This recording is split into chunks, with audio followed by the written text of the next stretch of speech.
Hey, you guys, come on in, come on in.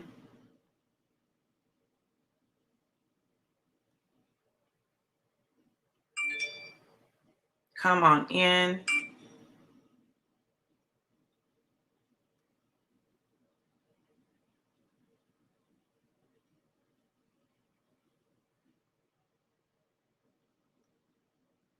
Come on in. Let me share.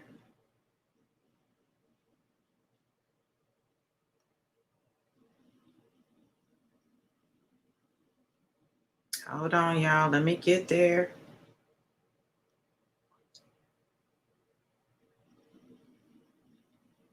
I wanted to come on and have a conversation about this topic because a lot of people don't talk about it. So I wanted to talk about it, especially in light of recent statements I've made and admissions that I've made. So I wanted to make sure that I came on and I shared some things with you guys because I really want you to understand. And I want to help some people, right? Because it's not something we talk about. It's not something we know how to deal with. And it's not something that we necessarily know how to navigate. So I'm going to have some very real talk with you. I'm going to get very vulnerable with you. And I pray that it helps someone as they are navigating life. Good morning, Alita. Hey, gorgeous. So I said on a live a few days ago that I had a night where I literally contemplated suicide recently, like last week. And it's interesting to me, the responses that I've gotten from people and the reactions that I've gotten. So I want to talk a little bit about depression, suicidal thoughts, suicide, and what not to freaking say to people. Like, oh my God, I don't know who told people how to respond when someone says something like that. But listen, can I share some things with you that you don't say to people? Okay. First of all, let me talk about how I even got to the point where I would even have the thoughts, right? So the fact of the matter is, throughout my life, I have dealt with a chemical imbalance. I didn't know that that's what it was always. I didn't find out until later, but I've dealt with it. It's something that I've had to deal with, right? And it meant that when I was having a cycle, my cycles would get so bad that I promise you someone could have died when I was on my cycle. They call it PMMD, right? And it was so bad at one point that they prescribed antidepressants to help me navigate what would happen to me emotionally when I was on my cycle or my cycle was getting ready to come. What I didn't understand then, that I discovered later, was that it wasn't just around my cycle, that literally my body did not produce the amount of serotonin that it needed to produce. My serotonin levels, my dopamine levels, they were not where they needed to be. My body didn't just naturally produce it. Now, what I understand is that I have suffered from what's known as undermethylation. And that helps me to understand more what was going on. So often, when I would have those thoughts or those times when I was overwhelmed. Now, listen, you got to understand something. When you go through trauma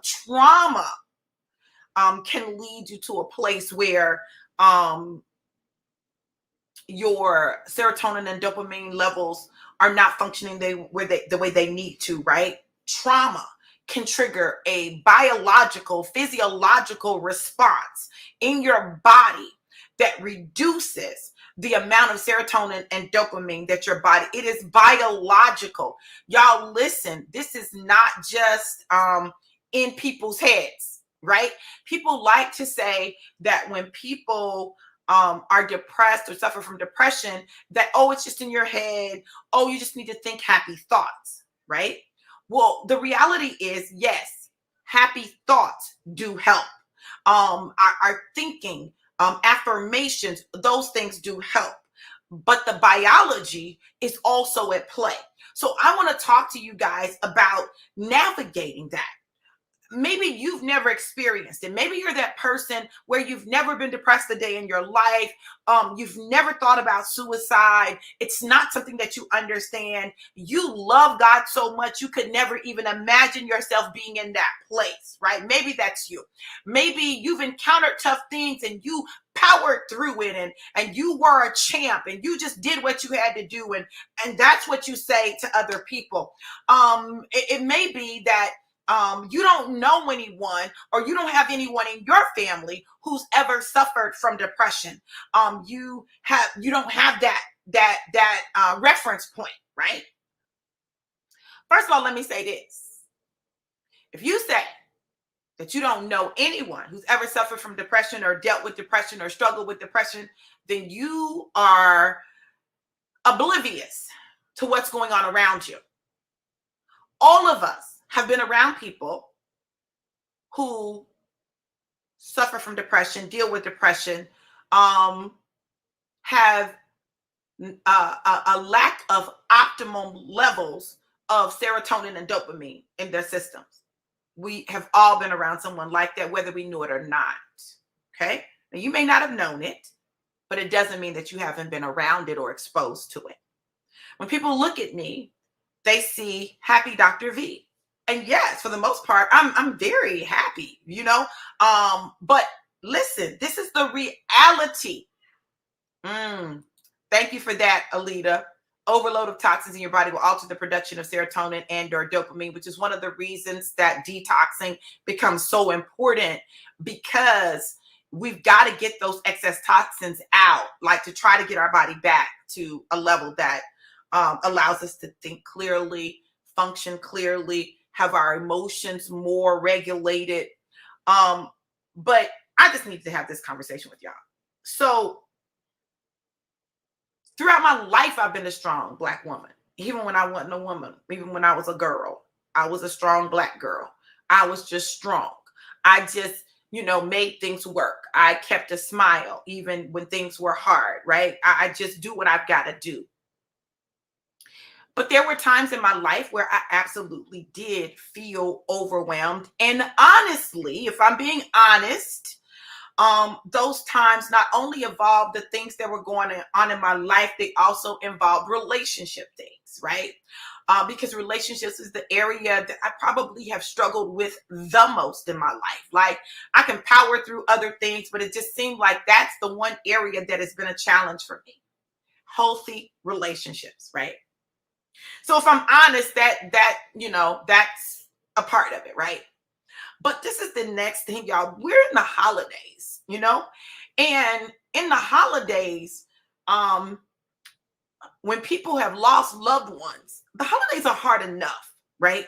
The holidays get hard, especially if you're not in a relationship, or if you just ended a relationship, or you've lost a loved one, or any number of things. You feel alone. The holidays become challenging. Okay. So not only was I dealing with the holidays, right? But then also there is the amount of responsibility that you have. You're right, Alita, right? The amount of responsibility that you have, right? When you are a leader, when you're a leader, you have a lot of responsibility, because you're not just responsible for you, you're responsible for other people. When you're a parent, you're responsible for other people, right? So in the midst of everything that has been going on in my life, from, my dad getting sick and me having to, from me moving my dad here, him getting sick, him dying, my aunt dying, I had just moved. I was going through divorce. The divorce just was finalized in October. Like, all of this stuff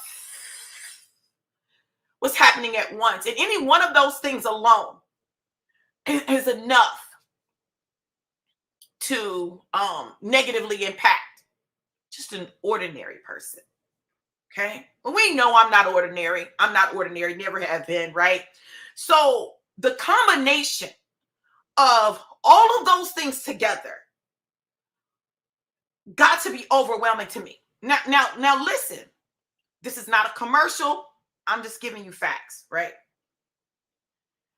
I had found a product that really helped me, right? Because even before I moved my dad here, I was going through a lot with just moving, and it was a lot, right? But I found a product, man, it helped, right? I'd been out of my product for about 2 weeks, just hadn't ordered it. I'm thinking, I'm good. I was not good. I was not good. And it all converged on me a week ago today. So a week ago today, I just was dealing with a lot. I've got some stuff going on, and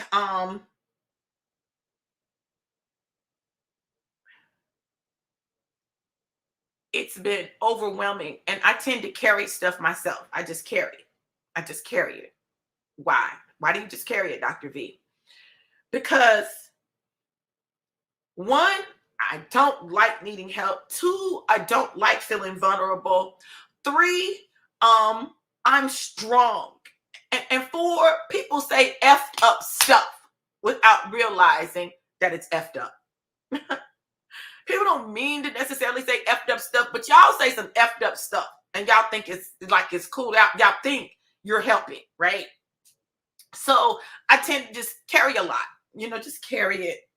Just carry it. Just deal with it. I don't want to upset the kids. So I just deal with a lot of stuff on my own. But Tuesday, it just got to be too much for me. It got to be too much. And I've talked about this in another live. And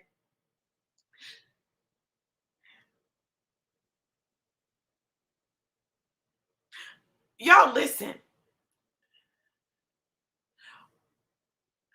I appreciate those of you who watch my lives and you care and you're concerned. Listen, you may not know what to say. You may not know what to do. But this is what I would encourage you to do. If I said something that it sparked concern for you, just let me know. Hey, I love you. I'm thinking about you and I'm praying for you. Okay? So, and I'm not saying this I'm not even gonna say who it was, right? I'm not even gonna say who it was. But I was talking to someone who knows me well, who's known me for a long time, and knows that I have attempted suicide 3 times before in the past. Now, listen, y'all, I don't want you all to think that I'm weak, or that people who attempt suicide or try to or commit suicide are weak people. That's not it. Like, we associate suicide with weakness and suicidal thoughts with weakness. Oh, you just need to be stronger. Oh, you just need to pray more. Oh, you just need to this more. You all listen, I need y'all to hear me, because we get this thing twisted, and because we get it twisted, we respond to people in effed up ways. Okay? So it's not that I'm weak. Anybody who's followed me any period of time knows there's nothing weak about me. I've gone through more in my life. I've gone through more by the time I was 17 years old than most people go through, grown people, in an entire lifetime. And it did not break me. You understand? I know that I am unbreakable, but baby, I bend. And sometimes that bend is all the way down to the ground. And it takes everything in me to hold on until I spring back up. So Tuesday was one of those times, right? It was one of those times. And I literally had to fight for my life. I fought for my life. I fought for my life. I fought for my life. I curled up in a ball and I just cried and cried out to God. And it took the vision of my children and my grandchildren and what me making a different choice would do to them for me to get on the other side of those thoughts that were pervading my mind. They were trying to take over my mind. They were trying to convince me that it just all would be just so much better and so much easier if I just checked out, if I just clocked out, right? It just, like, literally, there was an onslaught of thoughts, you all. And I need you to know that the enemy has an assignment against us, because he cannot kill us, because he can't. What he try to convince you. Come on now. Just end it. You've already done a lot. You've gone through a lot. Come on now, just end it. Folks ain't loyal. People don't care. Stuff is just business. So there I was in that place, totally overwhelmed, contemplating suicide. And finally, God is like, you got to talk about it. I was like, but I don't want to talk about it because people are going to say effed up stuff like people do, right? And I don't want people thinking I'm weak, and that goes against everything. Like, I'm strong. Like, I make it happen. I miss make it happen. I miss get it done. I miss whatever, right? What is it going to do to my brand? How can I pastor people and give them hope when I found myself in a place where I was hopeless? God said, no, you got to talk about it.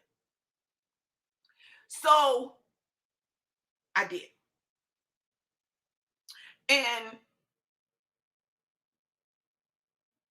I have people who are amazing intercessors who pray for me. I thank you guys for that. I thank you for interceding. I thank you for sending love. I thank you all for appreciating my transparency. I appreciate it. I want you all to know that. Like, I need you to know that. Listen, I need you to know that. Look. Do not. If someone shares with you that they were thinking about committing suicide, if someone shares with you that they're suicidal, like they're having these thoughts. If people start texting you in the past tense, they're having those thoughts. Listen to me. They're having those thoughts. And it's a way of like subtly asking for help without having to say, I need help. You don't want to say, I need help, or I feel like this, or I'm having these thoughts. You don't want to say that, right? But if you start getting some texts from people where they're like, I really appreciate the role you've played in my life, or I've really appreciated your friendship. If you hear an ED on it, I just look a little closer at that text message, right? But I had someone say to me, and I want y'all to feel me when I say this, because I know it was well-intentioned. I know it was well-meaning. But I had someone say to me, come on now. Ain't nothing that bad. What? Ain't nothing that bad.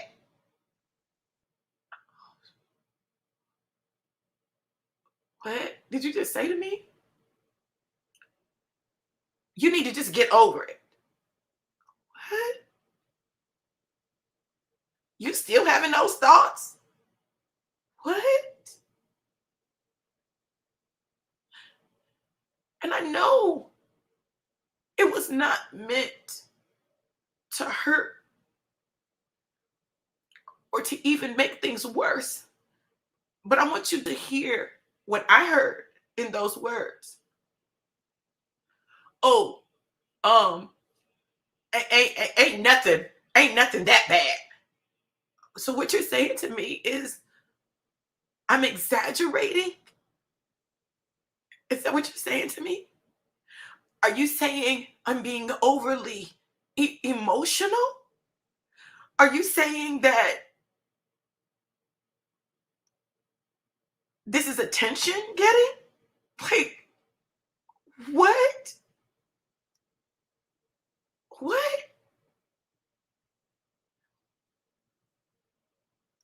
Wow.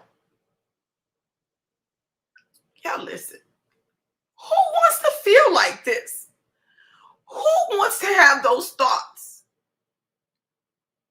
Especially someone that is known to be strong. Like, who wants to feel like that, let alone freaking tell someone they feel like that? Knowing the judgment of people. Like, who wants to do that?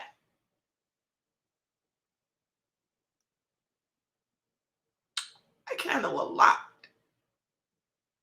I can't. I always have. I can handle a lot. But sometimes even strong people get overwhelmed, literally. And if I detailed all of the things that were going on in my life right now, you'd be like, whoa, I don't know how you've handled all that. Okay. But because I just handle most stuff, I just handle it. I just deal with it. I just press. And normally I can shake stuff. Normally I can shake it off.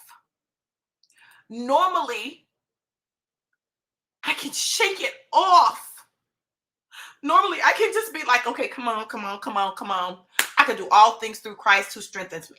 Normally I can just be like, think on those things that are good, whatsoever is good, of good report. God, I thank you. God, I'm grateful. God, I appreciate you. Normally I can shake it off. Normally I can just shake it.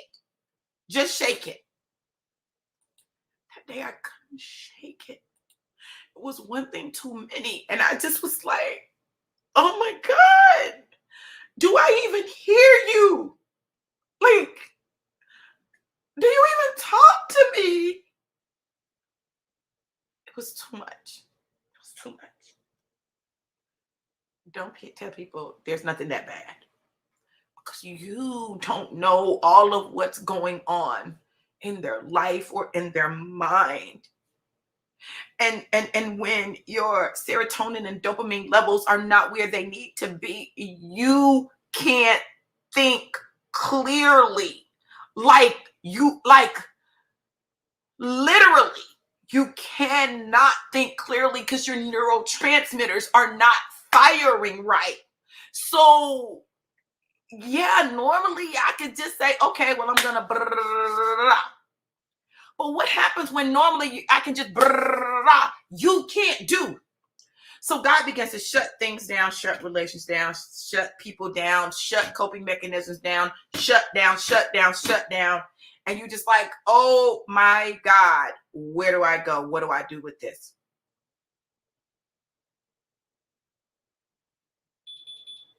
I'm doing this because, listen, today's devotion deals with people, right? Deals with people. And it talked about David and Jonathan, right? And Saul and David's relationship with Saul, and how David tried to stay there for Saul, and Saul sought to kill him. But Jonathan locked arms with David, right? David knows something about suicidal thoughts. He knows something about wanting to end it. He does. He does. Sometimes because of his decisions, sometimes because of, what was going on around him and what was being done to him. But listen, he knows something about it. He knows. You think those Psalms just came from nowhere? No, they came out of agony. They came out of pain. They came out of despair. Like, he cried out to God. He cried out to God. That's why he said you have to encourage yourself. You have to encourage yourself, because he understood what it was like.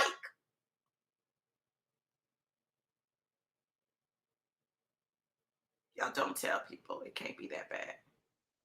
Nothing is that bad. Don't say that. When you know people have attempted suicide, don't tell them you still having those thoughts. Like, you ain't got over that yet. I said something the other day, and I think it's the first time I've ever said it. Because normally I just would act like I would never get to that place again, right? But I said, I might find myself at that place again. But I know how to push through. I know how to ask for help. Like, it requires that. It requires that. And it requires the fact that, listen, I have to have something that helps my serotonin and dopamine levels. I have to. Now, Like, that's not medication. I don't use medication. I've chosen not to use medication. But if you need medication, use medication. I'm not saying medication is bad, because there have been times when I literally had to get medication. I knew I was too overwhelmed. If I don't get some medication, I might do something to hurt myself. Like, I knew that, right? I knew, right? Well, this time, like, oh Lord, let me order this product back, because I thought I was just good now, but I'm not, clearly, right? So I did what I needed to do. But I don't want you to think that just because someone has suicidal thoughts that they're weak, or that's only happens with weak people, or depression is only for people who just want to be sad. It's not the case, y'all. It's not. It is very much a real thing. It is very much rooted in being undermethylated, and more people are undermethylated than we even know or are aware of or are conscious of. And they just label it all these other things, but what it really is undermethylated. And there are some things that we can do, and we have to actively do them to try to get our bodies back to where they need to be, or keep our bodies where they need to be. But I needed to say this. This is not a month. This is not a suicide awareness month. No, you need to be aware of suicide and people having suicidal thoughts and depression all freaking year long, and especially around the holidays. All year long and around the holidays, especially.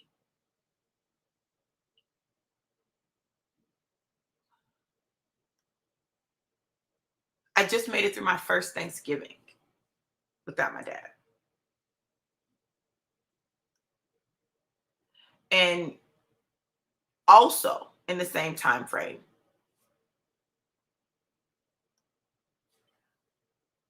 October, November, December, times when my first son would have been born, October.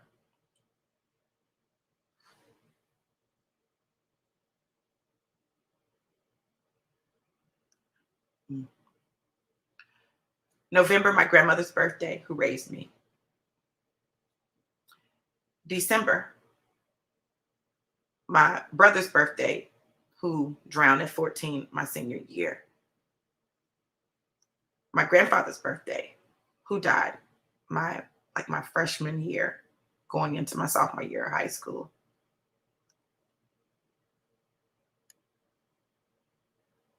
My stepdad's birthday, who died 3 years ago. And my first Christmas approaching.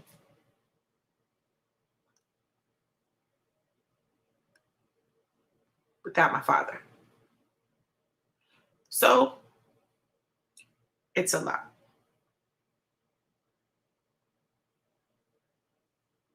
On top of that, dealing with the financial devastation that can come when you have a sick parent.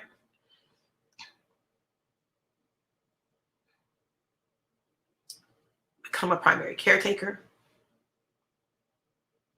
Deal with hospice.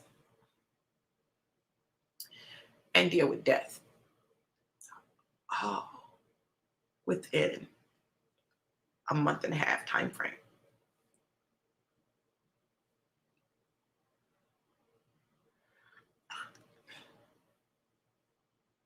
So there's a lot going on in my life. And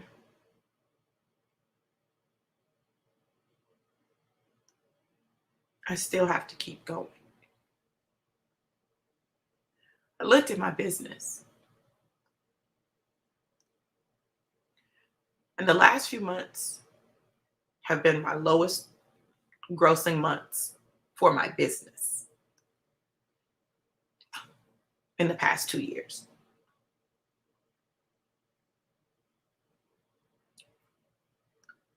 God just kind of shut everything down.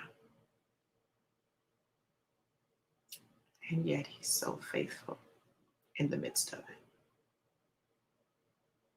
You can't say who God will use. Because sometimes The people that you think that he's least likely to use are the very people that he ends up using. I got a text and a call from someone who used to be a very close friend of mine. And it was about something that she was doing. And, I talked to her and stuff. And so as I was talking to her, I realized that that call was probably more for me than it was for her. Even though it was for her, it's probably more for me than it was for her. And I found myself saying some of the very things that I'm saying to you all. This notion of the strong Black woman has often imprisoned us and made us captives of our own strength. And so, because we look strong, nobody thinks we need anything. They think we've got it. And we don't want them to know otherwise. Because low key, we like being strong. We like being looked at like that. But it's not real. It's not real. Not that I'm not strong, but I need a shoulder too. Not that I don't care about anybody else, but I need some people to care about me too. I need a space where, I can just say, I feel like giving up. I feel like quitting without judgment. So, those strong people, when they go through stuff, reach out to them and love on them. Do something just because. Something that may lighten the load that they don't even tell you they're carrying. Intercede for them. Lift them up in your prayers. Let them know you love them. It's so easy, particularly as a prophet, to find yourself in a place of overwhelm because you see so much of people's lives and so many things for other people. And it gets to be a lot. Sometimes I don't want to go outside. I don't want to see nothing. I don't want to see it. I don't want to know it. I just don't want I want to be able to shut down. But even in those times, God still is showing me stuff, giving me a word. But I never want that to be a crutch. I never want that to be a way that I choose just not to deal with me. I'm in a place where I really just want to be authentic in my healing process because I think most of the time people don't get to see that. And let people know you're not alone if you have those thoughts. You're not alone. But reach out to someone. And y'all don't say effed up stuff to them. If you don't know what to say, just listen. Just listen and reassure them that you love them and that you're there for them.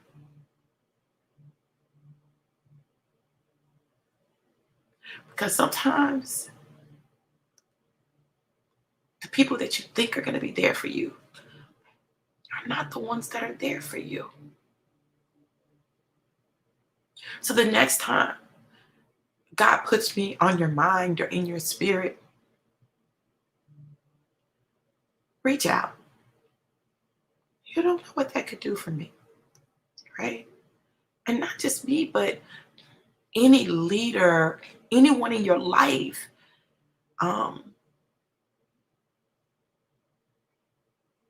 I've gotten to the point where when God puts people in my spirit, like I'll reach out to them because you don't know. We don't always know what's going on in people's lives because what we see on social media, we just see a part of people's lives. We don't see the whole thing, the ins and outs, what they're thinking, what they're feeling, what they're going through. We don't see all that. And it's not for us to. But there's a reason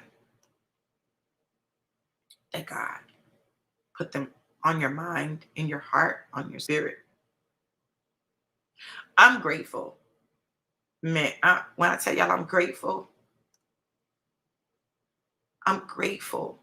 that God placed people in my life that I love.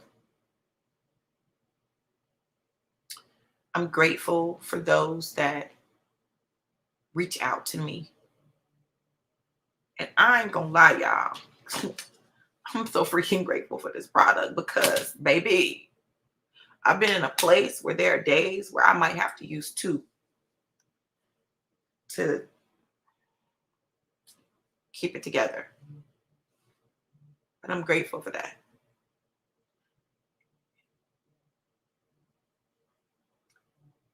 Even when life is challenging, God has given us the ability to overcome. And I'm grateful that I overcame last Tuesday. I'm grateful that He held me when I needed to be held, and there was no one physically to hold me. I'm grateful that He wiped my tears when there was no one else to wipe them. I'm grateful that He loves me unconditionally, without judgment, and would never say to me, "You still thinking about that?" Or "Nothing's that bad," because He knows how bad it is. And He's like, "I'm here. You're not doing this by yourself."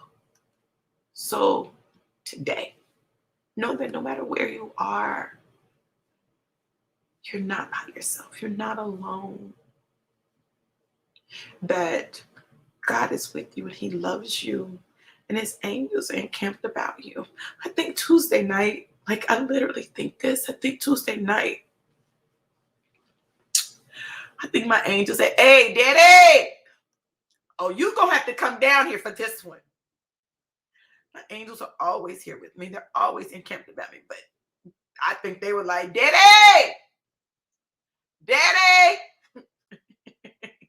Daddy, you gonna have to come see about her right now. Cause she's not, we trying. She ain't hearing us." I believe that He loves me so much. He did just that. And then the next morning, He and I talked. We had a whole conversation. And it helped. Then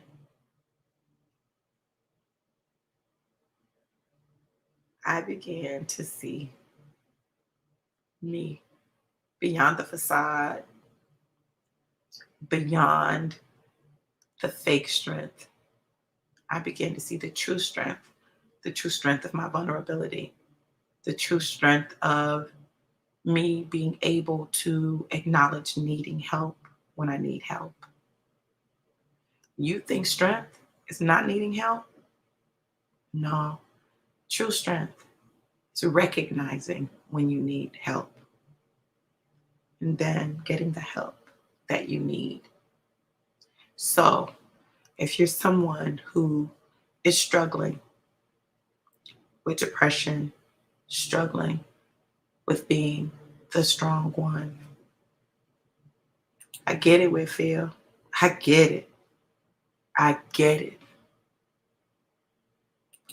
And you're right, Jackie. You know, like it's, y'all, I'm just, look, I've looked for a lot of stuff, right?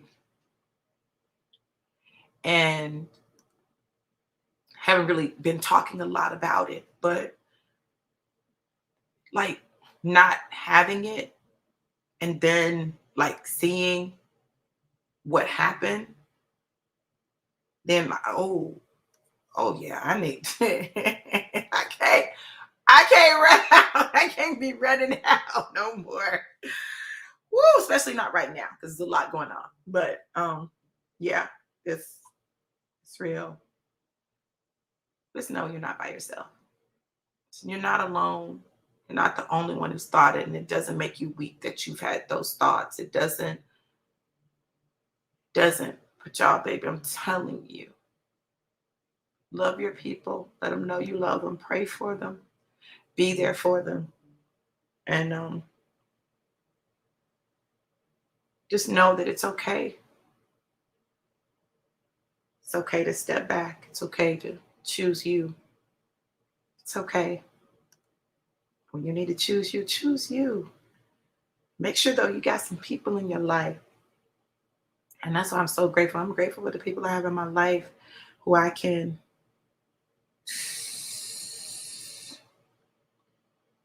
I just, who can just be there. Jackie said I laid off of it for a while, but between my brother passed and my dad's cancer scare was a lot. Absolutely. Yeah, y'all, I'm telling you, sometimes life gets overwhelming, and it helps to be able to get those serotonin and dopamine levels back. Like, it helps a lot. So, you guys, I'm not going to belabor.